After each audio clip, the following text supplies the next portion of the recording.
Olá, pessoal, tudo bem? Vamos agora ao final da nossa aula de trato gastrointestinal, que envolve digestão e absorção. Na aula anterior, a gente comentou sobre todo o processo de formação e de secreção dos eletrólitos e das enzimas do trato gastrointestinal. Nessa aula de hoje, a gente vai ver como que elas são aplicadas no processo de digestão e como que o intestino faz para absorver tudo, tá? Então, o intestino, como ele tem que absorver muita coisa, né? A histologia dele é preparada para isso. Para que a gente consiga aumentar a nossa superfície de absorção, a gente tem as pregas de Kerkring, que são essas estruturas macroscópicas que você enxerga, por exemplo, se estiver fazendo uma endoscopia. Aí, cada prega dessas ainda tem, se você for aumentar para parte microscópica, as vilosidades, certo? As vilosidades têm os enterócitos e tem vasos sanguíneos no seu centro, tanto venoso quanto arterial, quanto linfático, tá? Lembrar disso aqui por causa da questão da absorção de lipídios, tá? E aí lá no enterócito, se você aumentar mais um bocado o teu aumento do microscópio, você vê que a própria célula, ela tem microvilosidades, certo? Então, pregas de Kerkring, vilosidades, microvilosidades. Com essas estruturas, a gente tem um aumento da absorção da mucosa do intestino em quase 1000 vezes, o que dá mais ou menos assim 250 metros quadrados. É tipo uma quadra de tênis de superfície de absorção dentro de você. Não é impressionante isso?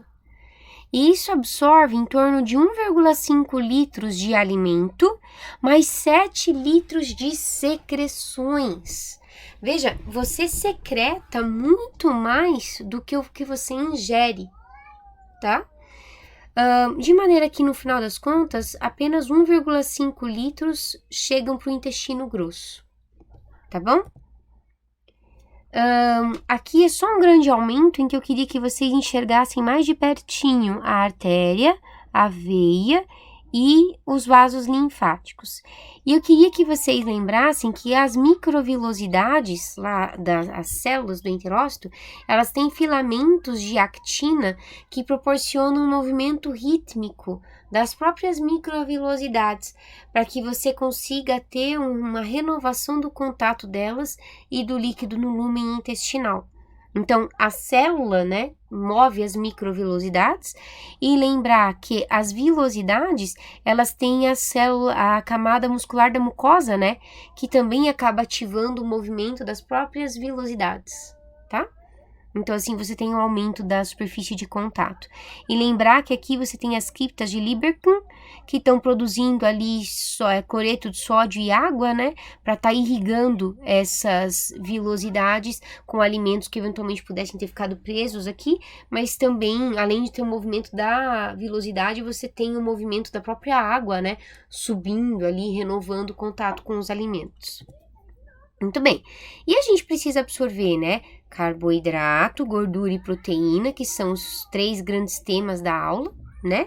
E a gente ainda tem água, sais minerais e as vitaminas, certo? Então, vamos começar falando da água e dos sais minerais, porque o resto é meio acopladinho, sabe? Então, a água acaba entrando no intestino por gradiente de osmolaridade. Lembrar que no intestino delgado, você acaba tendo um quimo que é isoosmolar em relação ao plasma, certo? Então, o que acontece aqui para você absorver, você tem o sódio sendo absorvido ativamente, certo? Porque você tem a bomba de sódio e potássio, então o sódio acaba entrando pelo seu gradiente de concentração, certo? E por esse gradiente de concentração de sódio, o organismo então absorve ativamente o sódio, em torno de 25 a 35 gramas por dia, então é um bom bocado. Desses, reparem que a grande maioria, 30 gramas, vem das próprias secreções, afinal de contas, pâncreas e bile, né, tem bicarbonato de sódio. e uma quantidade bem menor, em torno de 5 gramas só, que vem do próprio alimento. Muito bem. E o organismo acaba aproveitando esse gradiente do sódio para absorver outras coisas, sabe? Então, aquela glicose e os aminoácidos que você estava precisando absorver, ela vem pelo gradiente de sódio. Outra coisa que o organismo acaba aproveitando para absorver é bicarbonato, né? A absorção do bicarbonato ela é um pouquinho mais complexa. Pelo menos aqui no jejum, eu acho que é legal de entender bem. O que você tem é o bicarbonato que estava lá no lúmen, tá? Pela ação da anidrase carbônica que existe aqui próximo na membrana dos enterócitos, ele acaba formando CO2. Aí CO2 é muito difusível. Lembra que a gente mostrou isso lá na reação do pâncreas com o HCl? Então esse CO2 entra para dentro da célula e aí a célula transforma ele de volta em bicarbonato. Aí o bicarbonato vai para o plasma e o hidrogênio volta para o lúmen, onde ele tem a oportunidade de reagir com outro bicarbonato, certo? E aí você tem a formação de CO2 e assim o organismo fica mandando hidrogênio para fora, ele, acaba fazendo parte aqui da molécula de água que você vai mandar embora pelo intestino e absorvendo o CO2 que vai virar bicarbonato. O cloreto acaba entrando por conta de gradiente de concentração e de cargas, já que você está absorvendo muito sódio, tá? No íleo, a absorção de sódio daí é um pouquinho diferente. Você tem, o sódio funcionando aqui como transporte ativo, né? Só que o bicarbonato meio que já foi reabsorvido no jejum. Então, quando você chega no íleo, o ânion que você vai absorver não é tanto bicarbonato, acaba sendo o cloreto, tá? Então, você absorve cloreto de sódio. Por que é isso importante? Porque processos de diarreia que atuem sobre íleo tendem a fazer você perder mais cloreto. E processos de diarreia que atuem sobre o jejum tendem a fazer você perder mais bicarbonato. E aí o tipo de distúrbio ácido-base que se estabelece no organismo pode ser um pouquinho diferente, tá? Então, reparem aqui no íleo, né, que você tem a absorção do sódio junto com o cloreto. Você tem a absorção de CO2 que vem do lúmen intestinal. Esse CO2, no entanto, a hora que ele vira bicarbonato, o bicarbonato volta para o lúmen do intestino, porque a intenção dessa região é trocar o bicarbonato com cloreto para botar ainda mais cloreto para dentro do organismo, tá bem? Então, íleo vai ser reabsorção de cloreto de sódio, jejum vai ser a absorção de bicarbonato de sódio. Então, assim a gente falou dos 3 principais íons, né, do nosso corpo e da absorção de água. Potássio, magnésio e fósforo são absorvidos por transporte ativo. Até porque você tem bomba de sódio e potássio funcionando, né? Então, você acaba fazendo transporte de potássio via transporte ativo. Magnésio e fósforo, eu queria que vocês lembrassem que, assim como o cálcio e o ferro, eles são íons eletricamente carregados com mais de uma carga. Então, magnésio é mais 2 e fósforo geralmente é menos 2 ou menos 3. O organismo tem dificuldade de absorver essas coisas, vai ter transporte ativo. Já falamos, inclusive, na aula de endócrinos sobre fósforo e cálcio, né? E o efeito da vitamina D sobre aumentar esses transportadores no intestino. Magnésio, então, também é um mecanismo parecido, e ferro também, inclusive, também existe uma sensibilidade no intestino a aumentar a quantidade de transportadores de ferro quando você tem, por exemplo, anemia. Isso é interessante porque mesmo quando você tem uma anemia que não é ferropriva, o teu corpo aumenta a absorção de ferro. Então, isso pode até gerar problema, pode gerar hemocromatose por um depósito excessivo de ferro, porque tua anemia não era ferropriva. Então, tem essas particularidades sobre esses íons.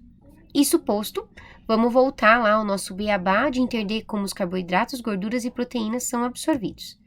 Então, começando pelos carboidratos, a gente tinha lá as glândulas salivares, né, que produziam pitialina. A pitialina, ela hidrolisa, a reação de todas as nossas digestões são de hidrólise, né, o amido em pequenos polímeros de glicose e maltose. Ela tem que atuar em pH básico, por isso que as glândulas salivares, né, produzem bicarbonato de potássio. Só que na boca, o alimento passa tão rápido que a pitialina praticamente não consegue atuar. É menos de 5% dos amidos que são digeridos na boca pela pitialina. E quando o alimento chega no estômago, vocês sabem que o estômago tem pH ácido, então ele vai inativar a pitialina. Então, por que a pitialina consegue atuar, né? Vocês lembram daquela questão da motricidade do estômago? Que o alimento que acaba de chegar no estômago, ele fica no topinho do estômago? Ele não se mistura automaticamente com todo o resto que está no estômago? Lembra que a maneira de o estômago se contrair permite isso?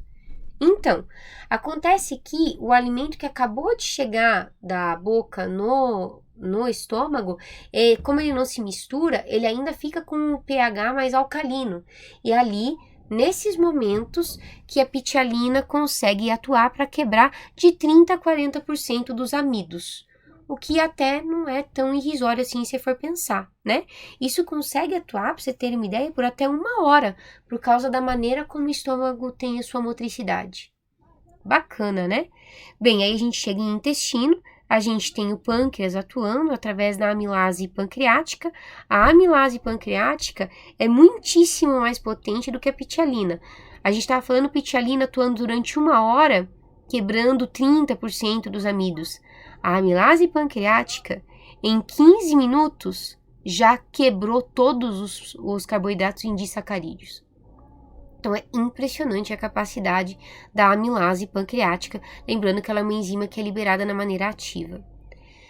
Quando o alimento chega no intestino, então, ele já chega na maneira de disacarídeos, no intestino delgado, né, depois da ação do pâncreas no duodeno, ali ele já está chegando na maneira de disacarídeos. E aí você tem, então, aquelas enzimas do intestino, que a gente falou que o intestino não secreta, né, fica grudadinha na membrana delas, conseguindo atuar para quebrar lactose, é quebrada através da lactase, né, em glicose e galactose.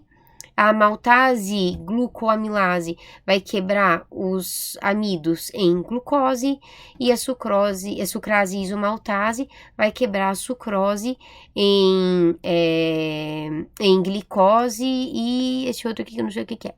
Então, daí ele vai acabar absorvendo a glicose junto com o cotransportador de sódio, que a gente já mostrou no outro slide, o sódio sendo absorvido, certo? Com isso, você tem a entrada da glicose, tá aqui ela, junto com o sódio. Tá legal? Então, você conseguiu absorver glicose, os outros sacarídeos também você consegue absorver, nem sempre isso é ligado a sódio, no caso da frutose, por exemplo, você tem difusão facilitada, né? E aí, às vezes, o próprio enterócito já pode converter em glicose e daí ir para o sangue, mas lembrando que o fígado também tem essa função. Então, galactose consegue ser transportada com sódio, né? Mas lembrando então que você tem cotransportadores que aproveitam o gradiente do sódio, mas você também tem difusão facilitada. Então, conseguimos absorver carboidratos, tranquilo. Proteínas. Bem, na boca você não tem enzima que atue sobre as proteínas, né? O que você tem são os seus dentes tentando quebrar as fibras das proteínas, o que já dá uma ajuda. A questão é que mesmo você mastigando bem, essa proteína quando chega no estômago, ela ainda está envolta a muito colágeno, sabe? E a principal função da pepsina é, na verdade, quebrar esse colágeno, sabia? Não é nem tanto digerir a proteína em si, mas é quebrar as fibras de colágeno para que depois o pâncreas consiga atuar suas enzimas diretamente sobre as proteínas. E a pepsina, ela é inativa em pH maior do que 5 já, então realmente o pH do estômago precisa ser bastante baixo. Fora essa questão do colágeno, a pepsina consegue ajudar ali em uns 10, 20% no máximo da digestão das proteínas. Agora, o pâncreas, com a sua super tripsina, que adora ser ativa, com a sua quimiotripsina, quebram as proteínas em pequenos peptídeos. A carboxipeptidase, ela consegue até eliminar aminoácidos individuais, mas isso acontece pouquinho. A grande maioria dos peptídeos acaba indo a di ou tripeptídeos, e isso é o que vai chegar ali na membrana dos enterócitos para os enterócitos quebrarem aminoácidos individuais e isso ser absorvido geralmente com cotransporte com sódio. Vamos ver ali. E só lembrar, ainda tem uma outra enziminha chamada elastase, que ajuda um pouquinho também a digerir as fibras de elastina, o que também dá uma liberada nas proteínas no intestino. E aí, então, como a gente estava falando, no intestino, as peptidases, tá aqui as carinhas delas, veja que é o paralelo do que a gente viu pros carboidratos, sabe? Você tem aqui amino-oligopeptidase, aminopeptidase, dipeptidil aminopeptidase. Cara, no fundo, tá pegando oligopeptídeos, tá? Que tem ali entre 3 a 8 resíduos e transformando em aminoácidos ou tripeptídeos. E aí nisso pode passar por outra aminopeptidase, que daí quebra e vira aminoácido individual. Virou aminoácido individual, você consegue absorver em cotransporte com o sódio. Ok? Alguns aminoácidos também são transferidos na maneira de difusão facilitada. Igualzinho que a gente estava vendo para os carboidratos, tá? É a mesma lógica. Então, mais de 99% das proteínas são absorvidas desse jeitinho, como aminoácidos individuais. Mais raramente, alguns peptídeos podem ser absorvidos na forma de peptídeo mesmo, e mais raro ainda, proteínas inteiras conseguem ser absorvidas, tá? Então, tá aí, proteínas, tranquilo também. O que é um pouquinho mais difícil de entender é a digestão de gorduras. A gente já falou um bocadinho sobre isso na aula de fígado, né, que a gente mostrou a importância dos sais biliares. Vamos aqui ver o processo do início ao fim novamente. Então, até existe uma limpase lingual, sabe? A gente não tinha falado na aula passada, saiba que existe, assim como existe uma amilase produzida pelas glândulas salivares, existe uma lipase lingual. Mas assim, é super pouco que ela atua, então se você quiser esquecer que ela existe, eu perdoo. A lipase gástrica também tem pouquíssima ação, né? A gente viu lá que a célula principal, né, produzia o pepsinogênio e a lipase gástrica. Pouquíssima ação. Quem atua mesmo é o pâncreas, tá? Através da lipase pancreática, fosfolipase, a colesterol esterase principalmente. Agora, para as enzimas pancreáticas conseguirem funcionar, você precisa ter a emulsificação dessa gordura pela bile, né? Isso é feito principalmente pelos sais biliares, a lecitina ajuda um pouco, mas é os sais biliares mesmo. Com isso, você tem um aumento da área de superfície de contato entre as gorduras e as enzimas. Tem uma figurinha que vai deixar isso aí mais evidente. Porque lembrar que as enzimas são proteínas hidrossolúveis, elas só conseguem atuar, então, na superfície dos glóbulos de gordura. Então, se você, né, tiver uma bolota de gordura, a enzima não vai conseguir entrar lá no meio, já que ela é lipossolúvel, né, ela é hidrossolúvel. E com essa emulsificação dada pelos sais biliares, né, de quebrar em várias gotículas, pra vocês terem uma ideia da potência da lipase pancreática, ela consegue digerir todos os triglicerídeos em 1 minuto. Gente, isso é muita potência. Eu não consigo fazer quase nada em 1 minuto. A lipase pancreática digere os triglicerídeos em 1 minuto, se for adequadamente emulsificado pelos sais biliares. E aí, então, chegando ali as micelas, né, com triglicerídeos pequenininhos, o intestino tem a lipase intestinal, que pode até ajudar a quebrar um pouco mais, mas geralmente ela nem é necessária, de tão potente que é a lipase pancreática. Vamos olhar isso mais de perto? Então, imagina aqui que você tem o duodeno, e aqui você tem o colédoco, né, chegando com os sais biliares. Então, os sais biliares nessa região aqui, vocês lembram da aula de fígado? Eles já estão em maneira de micelas, né? Assim que eles chegaram nos canalículos biliares, eles já tiveram que se organizar em maneira de micelas, que afinal de contas, no sistema todo ali do colédoco, você tem bicarbonato de sódio, né, e água, ou seja, hidrossolúvel, e você está jogando lipídio ali. Então, você precisa ter essa organização em micelas, que a gente já falou que são fosfolipídios junto com os sais biliares, certo? O que parece como se fosse uma membrana celular, só que monolipídica, não era isso? Inclusive, você tinha até o colesterol na membrana ali, ajudando a manter a latencinha. Coisa linda. Então, aquelas micelas que a gente já tinha conversado, estão chegando no intestino delgado, ali no duodeno, e entrando em contato com as bolotas de gordura da picanha que você comeu. No que elas entram em contato com essas bolotas de gordura, essas bolotas são quebradas, tá? E elas ficam mais ou menos assim.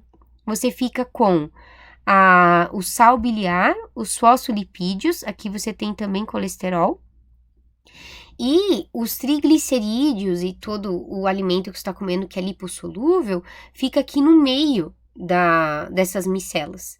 E aí a lipase vai batendo contra essas micelas, essas micelas são bem pequenininhas, né? E consegue quebrar os triglicerídeos em monoglicerídeos, certo? E aí, com isso, você consegue ter absorção de glicerol com ácido graxo ou absorção direta de ácido graxo. Se você precisar, você ainda pode até ter ação da lipase do intestino aqui, mas na maior parte das vezes realmente não precisa. Até porque essas moléculas bem pequenininhas, elas são lipossolúveis, né? Então, elas passam a membrana do enterócito sem precisar de transportador. Ao contrário do que a gente viu para carboidrato e aminoácidos, tá? Então, elas passam direto pela membrana. No que elas chegam dentro do enterócito, aí a situação começa a mudar, porque dentro do enterócito você tem um meio hidrofílico, então você vai ter que organizar de novo em micela. Só que aqui você não vai mais chamar de micela, porque você não tem só sal biliar, colesterol e fosfolipídio. Você começa a ter proteínas junto na superfície dessa micela. E essas proteínas estão ali para identificar essa partícula, certo? E aí que você tem, então, a formação do quilomicron, das lipoproteínas, certo? Que a gente discutiu na aula de fígado, a gente tem vários tipos de lipoproteínas. A lipoproteína que o intestino produz é o quilomicron, certo? Então, o quilomicron produz essa lipoproteína, faz a exocitose dela, né, para aquele vasinho linfático que tinha no meio da vilosidade. Lembram que a gente mostrou? Então, e aí essa lipoproteína, né, o quilomicron, ela só vai chegar no vaso sanguíneo depois que ela passar pelo ducto torácico para cair na subclávia. Então, esse quilomicron atinge o fígado através da circulação sistêmica, através de artéria hepática, e não através do sistema porta. Alguns pequenos lipídios que sejam mais hidrossolúveis, assim, até conseguem ir direto para o sangue porta e ir para o fígado, tá? Mas, via de regra, o fígado só recebe o lipídio da dieta depois de ele ter caído na circulação sistêmica, ok? Lindíssimo! E aí eu tinha falado para vocês, né, que a gente ia discutir das vitaminas, a vitamina B12 só a absorção, porque realmente é importante para a prática clínica. A vitamina B12, ela vem de alimentos de origem animal, né? Então vamos imaginar que isso aqui é um pedaço de carne e a B12 tá dentro do pedaço de carne, ela é esse cinzinho aqui, tá? E ela tá em volta pelo pedaço de carne. Então, você tá lá na sua boca com o pedaço de carne. A tua saliva produz mais uma coisa, então além de amilase, além de lipase, que não faz muito efeito, e de muco e de bicarbonato de potássio, né? A sua saliva também produz a proteína R salivar, afora as lisozimas também que a gente falou, né? Então a saliva é até uma coisa bastante complexazinha. Então a saliva também produz essa proteína R salivar. E aí? Então você tá lá na boca com a proteína R salivar e o pedaço de carne com vitamina B12. Você vai engolir, isso vai chegar no seu estômago. No seu estômago, a sua célula parietal produzia o fator intrínseco. Lembra dele? Então, o fator intrínseco está aqui representado como essa meia-lua, tá? E você tem a ação do ácido clorídrico, também produzido pela célula parietal. O ácido clorídrico vai quebrar as fibras de colágeno, certo? E com a quebra das fibras de colágeno e um pouco da digestão de proteínas que ela faz, o B12 vai ser liberado ali no que ela vai chegando no intestino. Nesse momento, a proteína R salivar se liga à vitamina B12 para proteger ela, tá? Então, no estômago ali, a proteína R salivar se liga a B12 para proteger. Chegou no intestino, a tripsina vai separar a proteína R salivar da vitamina B12. É aí que o fator intrínseco liga. Então, repara que o fator intrínseco produzido pelo estômago vai ligar no intestino e a proteína R salivar produzida pela saliva vai ligar no estômago, né? Um abaixo do outro, assim. Muito bem. O fator intrínseco que ligou a vitamina B12, então, vai chegar lá no enterócito do íleo terminal, bem lá no finalzinho, tá? E ele vai permitir que a vitamina B12 seja absorvida. Porque a vitamina B12 foi absorvida lá no íleo terminal, ela cai no sangue portal ligada à transcobalamina. Então, é porque outro nome da vitamina B12 é cobalamina, né? Então, a transcobalamina é a proteína que transporta a cobalamina. Então, essa transcobalamina no sangue portal vai chegar no fígado e o fígado estoca a vitamina B12. Então, vocês viram como a vitamina B12 é algo muito nobre para o nosso organismo, para ele se dar o trabalho de produzir esse tanto de coisa para proteger ela durante a absorção? Então, a vitamina B12, não sei se vocês lembram de bioquímica, mas ela é muito importante na diferenciação de DNA, na maturação de núcleos, particularmente da nossa medula óssea. Então, a deficiência de vitamina B12, além de poder fazer demência, ela também pode fazer pancitopenia. Então, o nosso corpo realmente tem um cuidado muito especial em absorver a vitamina B12. Por sorte, o fígado é um excelente reservatório de B12 e os alimentos de origem animal costumam ser muito ricos nessa vitamina. Por isso, para a pessoa ter deficiência de vitamina B12, geralmente ele é um vegano, assim mesmo, sabe? Um vegetariano realmente bastante estrito. Daí ele tem que até fazer suplementação da vitamina B12. Ou então, o que pode acontecer são doenças do estômago que inibam a liberação de fator intrínseco. Isso pode acontecer numa doença autoimune do estômago que ataca as células parietais, fazendo então redução da secreção de ácido e também de fator intrínseco, tá? O nome disso é gastrite atrófica.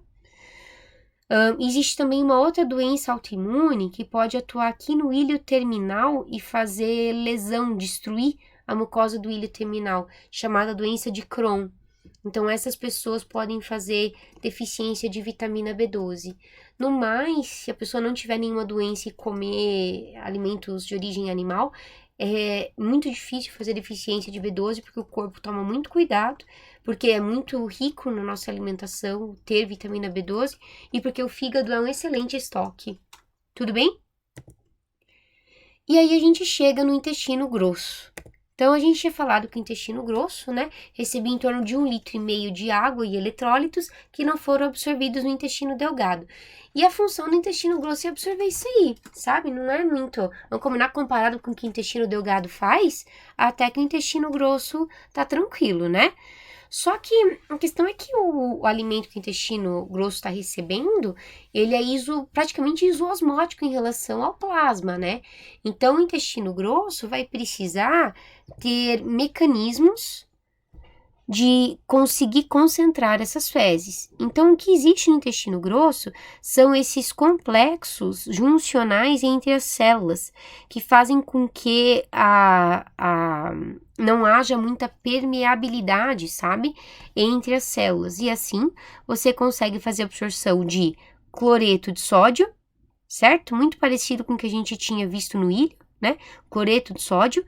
Você tem até um pouquinho de secreção de bicarbonato para poder trocar o bicarbonato com cloreto.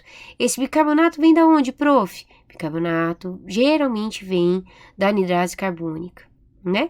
E aí você tem a absorção de cloreto de sódio. Junto com o cloreto de sódio você reabsorve água e você reabsorve água sem ela voltar, porque você tem essas junções que mantêm essa dificuldade de retrodifusão da água, certo? Com isso, apenas em torno de 100 ml de água e 1 a 5 miliequivalentes de cloreto de sódio são eliminados nas fezes. Olha que capacidade, né, que o intestino grosso tem de absorver cloreto de sódio e água. E lembrar só, né, que existem algumas vitaminas que o intestino grosso é responsável por absorver, porque elas vêm do metabolismo das bactérias, e as bactérias estão no intestino grosso, né? Então, a vitamina K, a principal delas, mas também a tiamina, a riboflavina, que são substâncias, então, que a gente absorve devido à ação de bactérias. Infelizmente, a gente absorve também um pouco dos gases que as bactérias produzem, sabe? Então, indol, escatol, mercaptana, sulfeto de hidrogênio, próprio CO2 e metano. Então, a gente acaba liberando boa parte deles, mas um pouquinho o intestino grosso acaba absorvendo.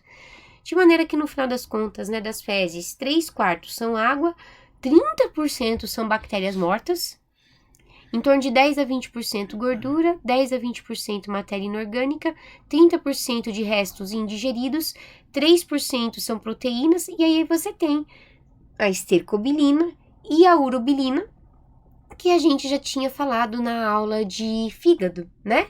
Que é aquele bocadinho de bilirrubina, né, que uma parte você absorve e vai até para urobilina e que dá a coloração das fezes, tá? Apesar de ser bem pouquinho, mas elas que dão o principal componente da coloração das fezes. Tudo bem? E a última coisa é a questão da circulação. Porque, via de regra, você tem que pensar assim, se você tiver vasodilatação em um local, é aquele local que vai estar reabsorvendo as coisas, entende? Se vocês forem pensar, a quantidade de vasos sanguíneos que a gente tem no leito esplâncnico é bastante. Se tudo isso fizesse vasodilatação na hora que você está comendo, você poderia ficar hipotenso. Não é que você não fique um pouquinho, né? Mas você não faz choque circulatório.